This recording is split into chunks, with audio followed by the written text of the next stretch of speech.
Hello friends, you are in Proficiency Parsi. I am Alok Srivastava. Welcome you from the bottom of my heart. In this video series, we are walking through PMBOK 6 guide. We are in chapter 13. It is process 2. Identify stakeholders. Initiation process की ये दूसरी process है. इसके पहले हमने देखा develop project charter. यदि आपने डेवलप प्रोजेक्ट चार्टर नहीं देखा है तो मेरी सलाह होगी कि आप पहले उसको देख लें ताकि कंटिन्यूटी बनी रहे, आप इसको अच्छी तरह समझ पाए. इनिशिएशन प्रोसेस में डेवलप प्रोजेक्ट चार्टर और आइडेंटिफाई स्टेक होल्डर्स ये एक साथ ही प्रोजेक्ट प्रोसेस में आते हैं, एक साथ ही परफॉर्म किए जाते हैं. अब आपके हाथ में प्रोजेक्ट चार्टर है, आप इस प्रोजेक्ट में बहुत पहले से इन्वॉल्व हैं, मतलब फिजिबिलिटी स्टडीज से, बिजनेस केस से, बेनिफिट मैनेजमेंट प्लान से आप इन्वॉल्व हैं. तो आपने देखा होगा कि प्रोजेक्ट चार्टर में आपके पास उसके आउटपुट में एक पॉइंट आता है की स्टेक होल्डर लिस्ट. तो ये आपके पास प्रोजेक्ट चार्टर में रहती है. ये आइडेंटिफाई कहाँ हो जाती है? बिजनेस केस और फिजिबिलिटी स्टडी के दौरान ही की स्टेक होल्डर आइडेंटिफाई कर लिए जाते हैं. और उसके बाद जो प्रोजेक्ट चार्टर को एनरोज कर रहा है वो व्यक्ति कहलाता है प्रोजेक्ट स्पॉन्सर, और वो भी की स्टेक होल्डर होता है. तो स्टेक होल्डर्स की लिस्ट तो ऑलरेडी आपके पास होती है, लेकिन इसके बाद भी प्रोजेक्ट टीम और प्रोजेक्ट मैनेजर को इसके अलावा जितने भी की स्टेक होल्डर्स हैं या स्टेक होल्डर्स हैं उनको आइडेंटिफाई करना चाहिए, और आइडेंटिफाई करके एक स्टेक होल्डर रजिस्टर मेंटेन करना चाहिए, जिससे कि वो स्टेक होल्डर्स की एक्सपेक्टेशंस को समझ सकें, प्रायोरिटाइज कर सकें और उनको फुलफिल कर सकें. और क्योंकि प्रोजेक्ट मैनेजर और प्रोजेक्ट टीम के लिए स्टेक होल्डर्स की एक्सपेक्टेशंस को फुलफिल करना और उनको मैनेज करना प्रोजेक्ट के सक्सेस और फेलियर के बीच का डिफरेंस पैदा कर सकता है. मतलब ये इतना इम्पोर्टेंट होता है कि स्टेक होल्डर्स को मैनेज करना और उनको आइडेंटिफाई करके उनको एंगेज में रखना, ये सक्सेस और फेलियर के बीच का डिफरेंस भी बना सकता है. ये इतना इम्पोर्टेंट है. की कॉन्सेप्ट इसके देखते हैं. Identify stakeholder is the process of identifying project stakeholders regularly and analysing and documenting relevant information regarding their interest, involvement, interdependencies, influence and potential impact on the project or success को. मतलब ये जो process है, ये जो particular process है वो क्या है? स्टेक होल्डर को रेगुलरली एनालाइज करना, उनको डॉक्यूमेंट करना, उनके इंटरेस्ट को डॉक्यूमेंट करना, उनके इन्वॉल्वमेंट को, इंटरडिपेंडेंसीज को डॉक्यूमेंट करना और उनके इन्फ्लुएंस और इम्पैक्ट को मैनेज करना. की बेनिफिट्स क्या है? The key benefit of this process is that it enables the project team to identify the appropriate focus for engagement of each stakeholder or group of stakeholders. जैसे मैंने आपको पहले बताया, इसका बेनिफिट क्या होता है कि आप फोकस करते हैं या तो स्टेक होल्डर्स पे या ग्रुप ऑफ स्टेक होल्डर्स पे फोकस कर पाते हैं, क्योंकि आपने उनको ग्रुप में डाल दिया है, उनके लिए आपने एक प्लानिंग तैयार की है कि उस प्लानिंग के हिसाब से आप उनको इंगेज रख पाते हैं. इसके बाद फ्रीक्वेंसी. पहले तो सबसे पहला बार तो ये जब with the project develop project charter के साथ ये प्रोसेस की जाती है, और उसके बाद जब भी कोई फेज़ हो, ख़त्म हो रहा हो या नया फेज़ शुरू हो रहा हो, तब इसको रिविज़िट करना चाहिए. या कोई मेजर चेंज आया है प्रोजेक्ट में तब इसको रिविज़िट करना चाहिए, या आपके ऑर्गेनाइजेशन में कोई मेजर चेंज आया है तो इसको रिविजिट करना चाहिए. की नोट्स. क्या क्या की नोट्स हैं? This process frequently occur for the first time in the project either prior or at the same time of the project charter developed and approved. जैसे यही मैंने अभी आपको बताया. It is repeated as necessary but should be performed at the start of each phase and when significant change in the project or organization occur. ये भी मैंने आपको अभी बताया. तीसरा है each time of the identification process repeated The project management plan component and project document should be consulted to identify relevant stakeholder. जब भी ये प्रोसेस रिपीट की जाती है तब प्रोजेक्ट मैनेजमेंट के कंपोनेंट्स और उसके सब्सिडरी प्लान और डॉक्यूमेंट को कंसल्ट करना चाहिए ताकि हम रेलेवेंट स्टेक होल्डर्स को आइडेंटिफाई कर सकें. अब देखते हैं input, tools and technique and output. Input में है project charter, project document, business document, business case, benefit management plan. Project management plan की सब्सिडरी प्लान जो है वो आते हैं कम्युनिकेशन मैनेजमेंट प्लान और stakeholder engagement plan. Project document में चेंज लॉग, इशू लॉग और रिक्वायरमेंट डॉक्यूमेंटेशन आता है और agreement and EEF and OPS आते हैं. अब इनपुट देखिए बिल्कुल क्लियर है. जैसे मैंने आपको पहले बताया, प्रोजेक्ट चार्टर में के आउटपुट में आपको क्या मिलता है, लिस्ट ऑफ स्टेक होल्डर्स मिलती है. तो नेचुरली वो इसके इनपुट में होगा ही होगा. और वो प्रोजेक्ट चार्टर बनता किससे है? प्रोजेक्ट चार्टर एसेंस किसका होता है? वो बिजनेस डॉक्यूमेंट का एसेंस होता है. बिजनेस केस और benefit management plan, feasibility study का होता है. तो नेचुरली वो भी इसके इनपुट्स में आएंगे. प्रोजेक्ट मैनेजमेंट प्लान के सब्सिडरी जो प्लान्स हैं वो इनके इनपुट में आते हैं. वेरी फर्स्ट टाइम तो ये होते नहीं हैं, तो इसको तब कंसिडर नहीं किया जा सकता. लेकिन जब आप इसको रिपीट करते हैं, रिविजिट करते हैं, तब कम्युनिकेशन मैनेजमेंट प्लान भी आपके पास रहता है, स्टेक होल्डर इंगेजमेंट प्लान भी आपके पास रहता है. यदि आप इसको रिविजिट कर रहे हैं तो वो एज ए इनपुट इस प्रोसेस में आएगा. प्रोजेक्ट डॉक्यूमेंट में चेंज लॉग, इशू लॉग और रिक्वायरमेंट डॉक्यूमेंटेशन, ये भी आने वाले जितने भी प्रोसेसेस हैं उनके किसी ना किसी के आउटपुट हैं जो चेंज होने पे या कोई इशू होने पे ये आप मेंटेन करते हैं, वो भी इसके इनपुट में आएंगे. क्योंकि जब चेंज होगा तो स्टेक होल्डर भी चेंज हो सकते हैं, इश्यूज होंगे तो भी स्टेक होल्डर चेंज हो सकते हैं, और रिक्वायरमेंट का डॉक्यूमेंटेशन करना है तो भी स्टेक होल्डर चेंज हो सकते हैं. स्टेक होल्डर पे इफेक्ट आ सकता है. एग्रीमेंट, ईईएफ, ओपीए, ये मैंने आपको प्रोजेक्ट चार्टर के समय, डेवलप प्रोजेक्ट चार्टर के समय में डिटेल में समझाया था. सेम इम्पैक्ट और सेम इफेक्ट उनका इसमें भी पड़ता है. अब टूल्स एंड टेक्निक की बात करते हैं. तो टूल्स एंड टेक्निक में एक्सपर्ट जजमेंट, डेटा गैदरिंग में क्वेश्चनर्स एंड सर्वे होता है. ब्रेन स्टॉर्मिंग को हमने पिछले सेशन में बड़े डिटेल में समझा था. डेटा एनालिसिस में स्टेक होल्डर एनालिसिस और डॉक्यूमेंट एनालिसिस होता है. अब स्टेक होल्डर एनालिसिस की बात करते हैं. स्टेक होल्डर्स मतलब उस प्रोजेक्ट में उनका कुछ स्टेक है.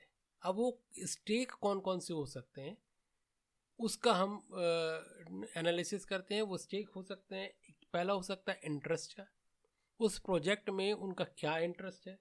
दूसरा राइट, लीगल हो या मॉरल हो, उनका राइट क्या है.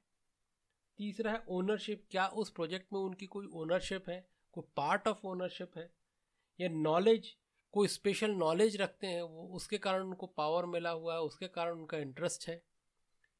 और आखिरी है कंट्रीब्यूशन, क्या वो किसी तरीके से फाइनेंशियल या किसी और तरीके से उस प्रोजेक्ट में कंट्रीब्यूट करते हैं. इस तरीके से उनके जो स्टेक्स हैं वो तय किए जाते हैं कि वो उनका उस प्रोजेक्ट में स्टेक होल्डर है तो क्या स्टेक्स हैं.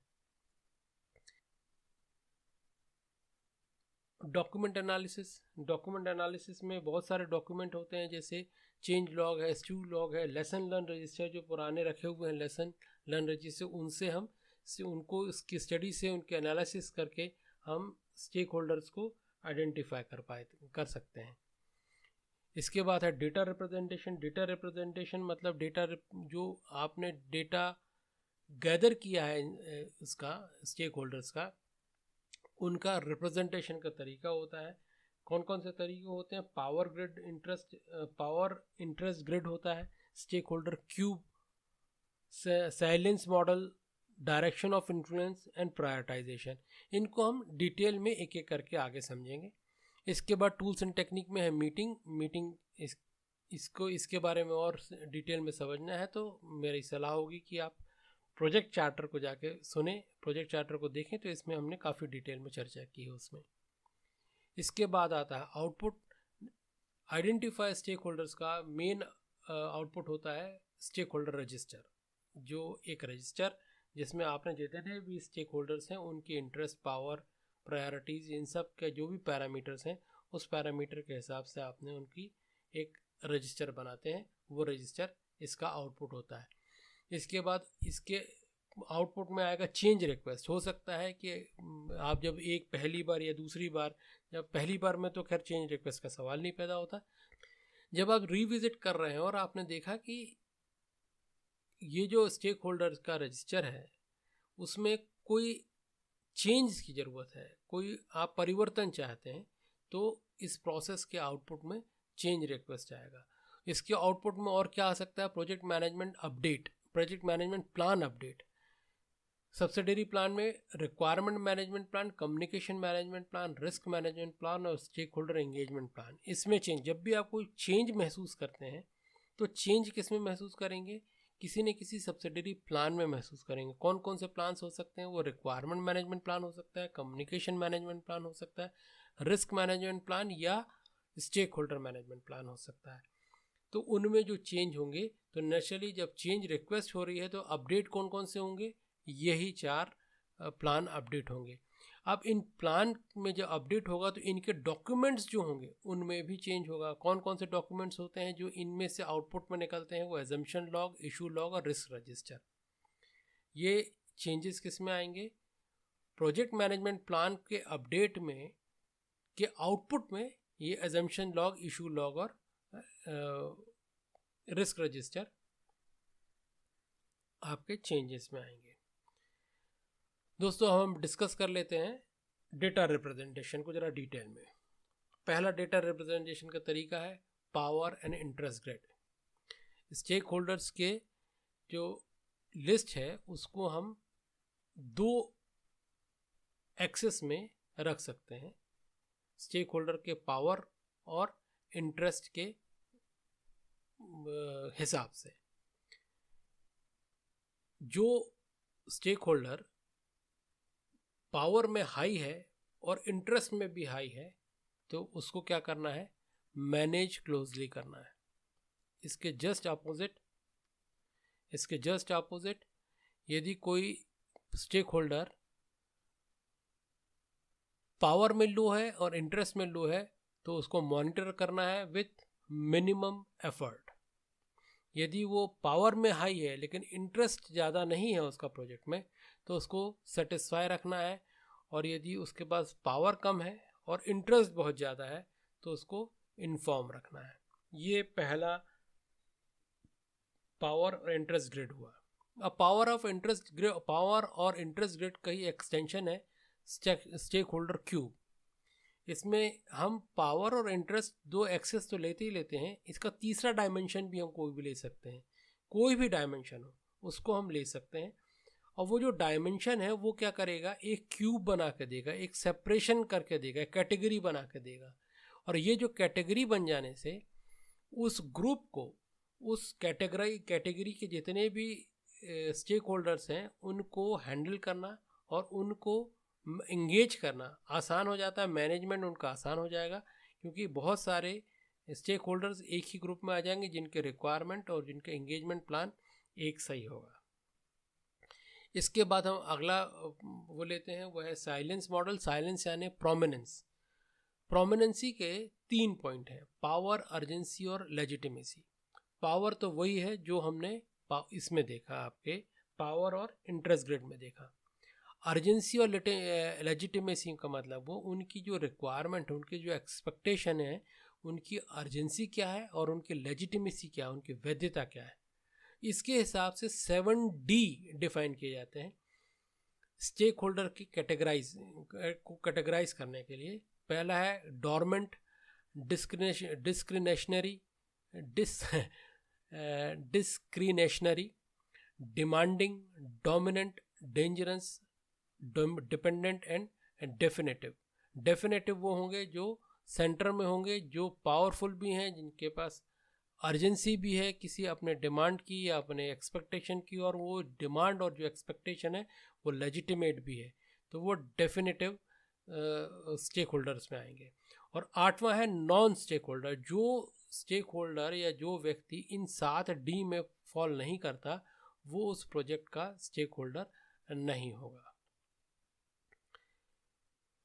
इसके बाद अगला है direction of influence. Direction of influence के हिसाब से भी हम प्रोजेक्ट के स्टेक होल्डर को आइडेंटिफाई कर सकते हैं। वो अपवर्ड, उसका जो इन्फ्लुएंस है वो कैसा है, अपवर्ड है। अपवर्ड मतलब वो अपने से सीनियर्स लोगों के, सीनियर्स के को इन्फ्लुएंस करता है, सीनियर ऑफिसर्स को, परफॉर्मिंग ऑर्गेनाइजेशन के और कस्टमर ऑर्गेनाइजेशन के, स्पॉन्सर्स की स्टीयरिंग कमेटी जो है उसको इस इन्फ्लुएंस में ले रखता है या उसका इन्फ्लुएंस उन पर भी है। दूसरा है डाउनवर्ड्स, अपने से नीचे प्रोजेक्ट और प्रोजेक्ट टीम के नीचे जो लोग हैं वो या स्टेक होल्डर जो है उसके नीचे जो लोग हैं, उसके मातहत जो काम कर रहे हैं उनमें उसका इन्फ्लुएंस बहुत अच्छा है। आउटवर्ड, अपनी ऑर्गेनाइजेशन या प्रोग्राम जो प्रोजेक्ट जो भी हो उसके बाहर उसका इन्फ्लुएंस बहुत अच्छा है, भले वो गवर्नमेंट एजेंसीज में हो या सोसाइटी में हो, तो उसका इन्फ्लुएंस वहाँ बहुत अच्छा है, उसके हिसाब से प्रायोरिटाइज किया जा सकता है या आइडेंटिफाई किया जा सकता है। साइडवर्ड मतलब उसके अपने लेवल में जितने पीयर्स जो हैं उनमें उसका इन्फ्लुएंस बहुत अच्छा है, इसके हिसाब से उनको कैटेगराइज किया जा सकता है। उसके बाद है प्रायोरिटाइजेशन। 1 से लेकर 4 तक जो भी हमने काम किया, जो भी हमने देखा, उनका एक ही ऑब्जेक्टिव है, वो है स्टेक होल्डर्स की लिस्ट को प्रायोरिटाइज करना, ताकि हम स्टेक होल्डर एंगेजमेंट प्लान बना सकें, आसानी से बना सकें और आइडेंटिफाई कर सकें स्टेक होल्डर्स को किसको प्रायोरिटी देनी है, किसको प्रायोरिटी नहीं देनी है। अब हम बात कर लेते हैं roles and responsibility of project manager. जो प्रोजेक्ट मैनेजर और प्रोजेक्ट मैनेजर की टीम की एबिलिटी होना चाहिए कि वो स्टेक होल्डर्स को, अप्रोप्रिएट स्टेक होल्डर्स को आइडेंटिफाई कर सके और उनको इंगेज कर सके, क्योंकि ये जो एबिलिटी है वो प्रोजेक्ट के सक्सेस और फेलियर का डिफरेंस पैदा कर सकती है। और दूसरा इंपॉर्टेंट चीज़ है, प्रोजेक्ट मैनेजर को ये इंश्योर करना चाहिए कि जो स्टेक होल्डर एंगेजमेंट और स्टेक होल्डर के आइडेंटिफिकेशन की जो प्रोसेस है उसमें पूरे टीम को इन्वॉल्व करे। इस तरीके से दोस्तों हमारा ये आइडेंटिफाई स्टेक होल्डर का प्रोसेस ख़त्म हुआ। ये इनिशिएशन प्रोसेस का दूसरा प्रोसेस थी, इनिशिएशन ग्रुप की दूसरी प्रोसेस थी, सॉरी। यहाँ से अब हम अगले वीडियो में प्लानिंग ग्रुप में एंटर करेंगे और प्लानिंग में 24 प्रोसेसेस हैं जिसको हम एक एक करके देखेंगे। तो अगले वीडियो तक नमस्कार।